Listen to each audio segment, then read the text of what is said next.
नमस्कार, कैसे हैं आप सभी। उम्मीद है आप सभी अच्छे होंगे। पिछली क्लास में हमने अम्ल और क्षारकों की अभिक्रियाएं पढ़ी थी, धातु कार्बोनेट और धातु हाइड्रोजन कार्बोनेट के साथ में। इस क्लास में हम अम्ल और क्षारकों की आगे अभिक्रियाएं पढ़ेंगे। पहले हम बात करते हैं अम्ल व क्षारक की परस्पर अभिक्रिया। क्या होता है जब अम्ल और क्षारकों को आपस में मिला दिया जाता है। लैब के अंदर अगर आप अम्ल और क्षारक को मिलाते हो, क्या पटाखा बोल जाएगा क्या? नहीं। क्यों नहीं, देखते हैं। होता क्या है कि अम्ल और क्षारक जो होगा, अम्ल और क्षारकों की अभिक्रिया को उदासीनीकरण अभिक्रिया कहते हैं। क्या कहते हैं? उदासीनीकरण अभिक्रिया। क्या होती है जब अम्ल व क्षारक की अभिक्रिया के परिणाम स्वरूप क्या निर्माण होगा? लवण तथा जल का निर्माण होता है। निर्माण होता है और इसी को क्या कहते हैं? उदासीनीकरण अभिक्रिया कहते हैं। क्षारक प्लस अम्ल मिलकर क्या बना रहा है? लवण प्लस जल। इंपॉर्टेंट है, याद रखना। क्षारक और अम्ल आपस में अभिक्रिया कर क्या बनाते हैं? लवण प्लस जल। इसका नाम उदासीनीकरण अभिक्रिया क्यों दिया है? क्योंकि अम्ल और क्षारक को आपस में जब मिलाया जाता है तो अम्ल और क्षारक आपस में मिलकर एक दूसरे के प्रभाव को खत्म कर देते हैं, न्यूट्रल कर देते हैं। इसी वजह से इसको इंग्लिश में क्या कहते हैं? न्यूट्रलाइजेशन रिएक्शन, और हिंदी में कहते हैं उदासीनीकरण अभिक्रिया। बात की जाए एग्जाम्पल की। एग्जाम्पल देखिए, क्षारक कोई भी बेस ले लेते हैं, NaOH मान लीजिए, प्लस अम्ल ले लेते हैं HCl। क्या बनाएगा? NaCl बनाएगा प्लस जल बनाएगा H2O। NaCl क्या होता है? लवण होता है। कैसे अभिक्रिया हुई है देखिए, NaOH आपस में बॉन्ड टूटा और HCl का भी आपस में बॉन्ड टूटा। Na और Cl मिलकर क्या बना दिया? NaCl। और H और OH मिलकर क्या बना देंगे? H2O, जल बना देंगे। यह अभिक्रिया आपकी उदासीनीकरण अभिक्रिया का उदाहरण है। आपकी इसमें क्रियाकलाप दे रखा है बुक में, जिसमें NaOH लिया है, इसके अंदर फिनोफ्थिलीन मिलाया है। ये क्या है? क्षारक है NaOH, इसमें क्या मिलाया? फिनोफ्थिलीन मिलाया। जब भी किसी क्षारक में फिनोफ्थिलीन मिलाया जाता है तो विलयन का रंग जो होता है वो पिंक कलर का हो जाता है। पहले NaOH लिया, उसमें फिनोफ्थिलीन मिलाया, कलर हो गया पिंक। अब धीरे धीरे आप क्या करोगे? बूंद बूंद HCl उसमें डालोगे। धीरे धीरे क्या होगा? इसमें जब आप एसिड मिलाओगे, अम्ल मिलाओगे, एसिड या फिर अम्ल मिलाओगे, तब क्या होगा? यह रंगहीन होता जाएगा। धीरे धीरे कलर क्या हो जाएगा? इसका पिंक कलर गायब होने लगेगा और एक टाइम बाद रंगहीन हो जाएगा। क्योंकि क्षारक का जो प्रभाव था उसको किसने खत्म कर दिया? अम्ल ने खत्म कर दिया। इसी कारण इसको उदासीनीकरण अभिक्रिया कहते हैं। नेक्स्ट देखते हैं, अम्लों के साथ धातु ऑक्साइड की अभिक्रिया के साथ धातु ऑक्साइड की अभिक्रिया कैसे होती है? मान लीजिए आपने क्या लिया? धातु ऑक्साइड ले लिए और उसमें क्या मिलाया? धातु ऑक्साइड में आपने अम्ल मिलाया। क्या होगा? लवण बनाएगा और क्या बनाएगा? प्लस जल बनाएगा। यानी कि धातु ऑक्साइड जो होता है वह अम्ल के साथ अभिक्रिया करके लवण और जल बनाता है। अब बात की जाए ऊपर वाली रिएक्शन इस वाली और इसको कंपेयर अगर हम करते हैं तो यहाँ पे भी लवण और जल बन रहा है और यहाँ पर भी लवण और जल बन रहा है।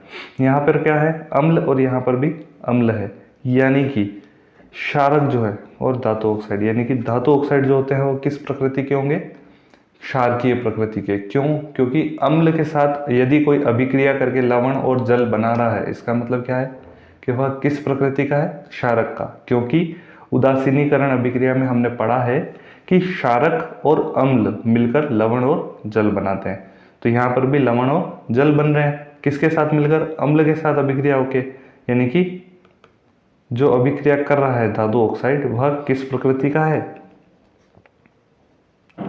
क्षारकीय प्रकृति का है। याद रखना, सीधा प्रश्न आता है धातु ऑक्साइड किस प्रकृति के होते हैं, क्षारकीय प्रकृति के होते हैं। एग्जाम्पल देख लें कोई,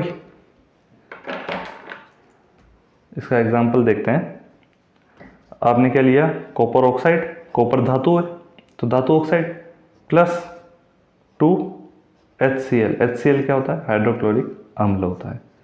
होगा क्या, क्या बनाएगा, CuCl2 प्लस H2O, लवण और जल बना रहा है।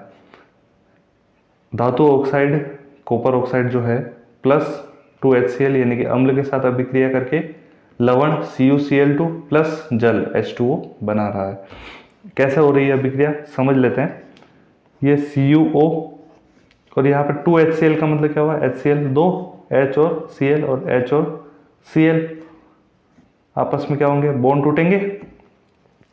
यह Cu जो होगा, यह Cu इन 2 Cl के साथ में क्या कर लेगा, अभिक्रिया कर लेगा और क्या बना देगा, CuCl2। बचे क्या, 2 हाइड्रोजन और 1 ऑक्सीजन यानी कि H2 और O।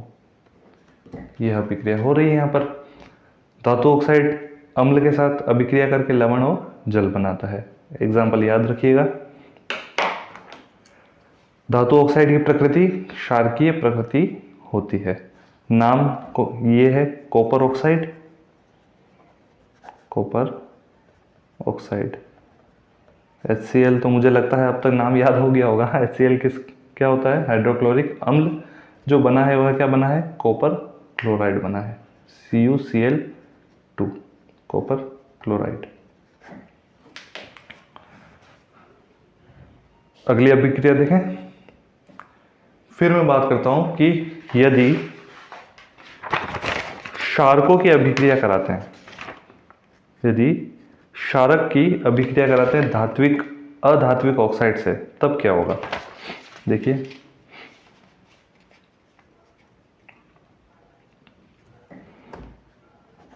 किसकी अभिक्रिया करा रहा हूं मैं, क्षारक की। क्षारक में क्या, प्लस अधात्विक ऑक्साइड। अधातु के जो ऑक्साइड होंगे वह क्या कहलाते हैं, अधात्विक ऑक्साइड कहलाते हैं। इनसे मैं अभिक्रिया कराऊंगा तो क्या बनेगा, इसमें भी लवण और जल बनता है, लवण और जल बनेगा।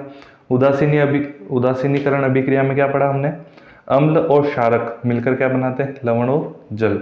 यहाँ पे क्षारक तो है लेकिन अम्ल नहीं है, लेकिन फिर भी लवण और जल बन रहा है। इसका मतलब क्या है, अधात्विक ऑक्साइड जो है वह किस प्रकृति के होंगे, अम्लीय प्रकृति के होते हैं। याद रखिएगा, अधात्विक ऑक्साइड किस प्रकृति के होंगे, अम्लीय प्रकृति के होंगे। एग्जाम्पल देखते हैं। क्षारक, क्षारक ले लेते हैं कोई, जैसे कैल्शियम हाइड्रोक्साइड। क्या है ये, बुझा हुआ चूना, प्लस क्या मिला दें इसमें, CO2, C कार्बन, कार्बन अधातु होता है और उसका ऑक्साइड है कार्बन डाइऑक्साइड। अधात्विक ऑक्साइड से अभिक्रिया करके क्या बना रहा है ये, CaCO3 बनाएगा, कैल्शियम कार्बोनेट, लवण होता है ये, प्लस जल बना देगा। यानी कि अधात्विक ऑक्साइड अम्लीय प्रकृति के होंगे क्योंकि वह क्षारक के साथ अभिक्रिया करके लवण और जल बना रहे हैं। अब इस अभिक्रिया को समझ लेते हैं एक बार। CaOH2 यानी कि ये Ca और इसके पास कितने OH है, 2 OH है, प्लस CO2, कार्बन के पास कितने ऑक्सीजन है, 2 ऑक्सीजन है। कैसे हो रही है अभिक्रिया, बॉन्ड टूटेंगे, Ca CO और 1 ऑक्सीजन ये आ जाएगा, यानी कि Ca ये हो रहा है CaC और 3 ऑक्सीजन, यानी कि CaCO3। बचा क्या, बचा 2 हाइड्रोजन बचे और 1 ऑक्सीजन बचा, यानी कि H2O हो रहा है। उम्मीद है समझ में आ गई होगी।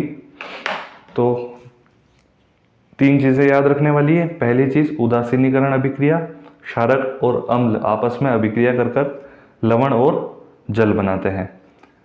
फिर दूसरी बात क्या याद रखने वाली है कि धातु ऑक्साइड जो है वह अम्ल के साथ अभिक्रिया करके लवण और जल बनाते हैं, यानी कि धातु ऑक्साइड क्षारकीय प्रकृति के होते हैं। तीसरी बात याद रखने वाली यह है कि क्षारक अधात्विक ऑक्साइड के साथ मिलकर लवण और जल बनाते हैं, यानी कि अधात्विक ऑक्साइड यानी कि वो ऑक्साइड जो अधातु के होते हैं, अधात्विक ऑक्साइड अम्लीय प्रकृति के होते हैं। समझ में आ गई होगी। बढ़े आगे।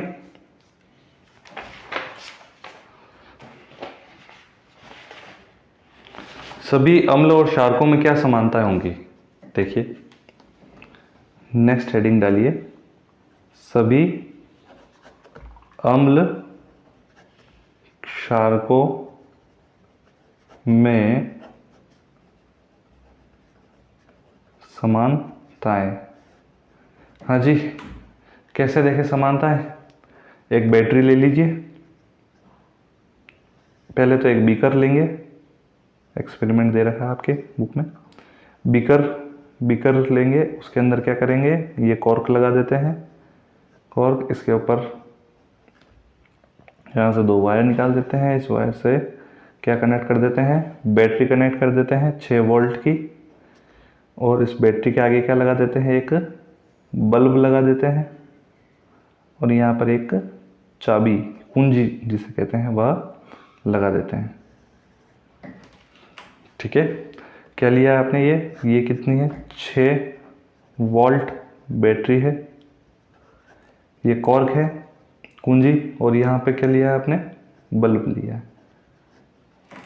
अब इसमें क्या करेंगे आप, धीरे धीरे एक बार HCl मिलाएं, देखिए क्या होता है।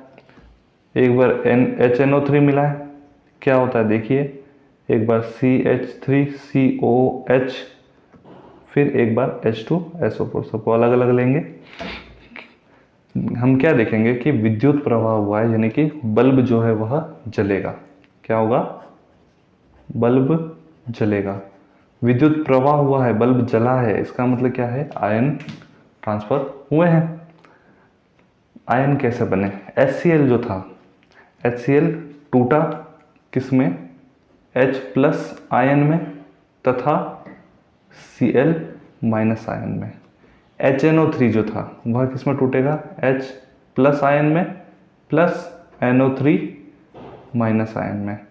CH3COOH टूटेगा H+ आयन में प्लस CH3COO- आयन में।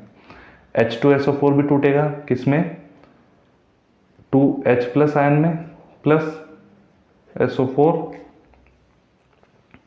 2- में टूटेगा, ऐसा कुछ होगा।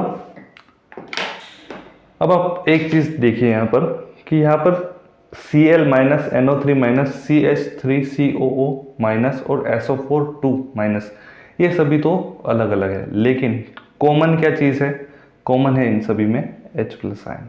क्या कॉमन है, H+ आयन, यानी कि सभी, यानी कि क्या कह रहा है कि अम्ल जो होंगे वह क्या करेंगे, H+ आयन देंगे। तो ये बात याद रखना, अम्ल जो होते हैं वह क्या करते हैं, कौन सा आयन देते हैं, H+ आयन देते हैं, और इस H+ आयन की वजह से ही इनमें अम्लीय प्रकृति होती है। अब अम्ल में तो H+ आयन होता है, क्षारक में क्या होगा, क्षारक की अगर बात की जाए तो क्षारकों में क्या होगा, OH माइनस आयन। अम्ल में हाइड्रोजन आयन और क्षारक में क्या होगा, हाइड्रोक्साइड आयन होता है। ये तो हो गई अम्ल और क्षारकों में समानता है। अब क्या होता है जब अम्ल और क्षारकों को जलीय विलयन में, मतलब जल में मिलाया जाता है, देखते हैं।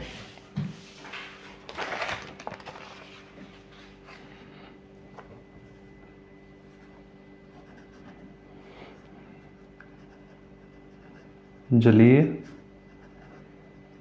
विलयन में अम्ल एवं क्षारक, जलीय विलयन में क्या मिला रहे हैं आप, अम्ल और क्षारक मिला रहे हैं। ले लीजिए कोई अम्ल ले लेते हैं, अम्ल में HCl ले लिया, प्लस क्या मिला दिया इसमें, जल मिला दिया H2O। क्या बना रहा है ये, H और H2O मिलके क्या बना देगा, H3O प्लस बना देगा, और ये Cl जो होगा वह अलग हो जाएगा, Cl माइनस,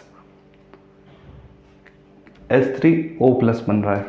अब आप तो कहेंगे कि सर अम्ल के अंदर हमने देखा था H प्लस आयन बनता है, यहाँ पे तो H3O प्लस आयन बना है, ऐसा क्यों। असल में होता यह है, H प्लस आयन जो होता है वह स्वतंत्र रूप से रहता नहीं है, इस कारण वह क्या करता है, जल के साथ मिलकर H प्लस प्लस H2O, ये अलग है ना, अलग अभिक्रिया है। H प्लस प्लस H2O मिलकर क्या बना रहा है, ये H3O प्लस बना रहा है, और इसको बोलते हैं हाइड्रोनियम। क्या कहते हैं इसको, हाइड्रोनियम आयन। या तो आप H3O प्लस लिखें, या आप लिखें H plus aqueous. H plus aqueous का मतलब क्या हुआ, H प्लस जो है वह किस में है, जलीय विलयन में है, एक्वस का मतलब ये हुआ। तो H प्लस बोलो या H3O प्लस बोलो, बात एक ही है। तो जल के अंदर हमें कौन सा आयन प्राप्त होगा, अम्ल के साथ अभिक्रिया करके हाइड्रोनियम आयन तथा H प्लस आयन। क्षारक की बात की जाए, किसी बात की जाए, क्षारक, क्षारक जैसे NaOH, KOH, ये सभी क्षारक ही हैं। MgOH2 सभी क्षारक हैं। जल में मिलाएंगे क्या बनेगा, Na प्लस, टुकड़े हो जाएंगे, NaOH का बॉन्ड टूटेगा, Na plus plus OH minus बनाएगा, KOH क्या बना देगा, K plus plus OH minus बनाएगा, MgOH2 क्या होगा,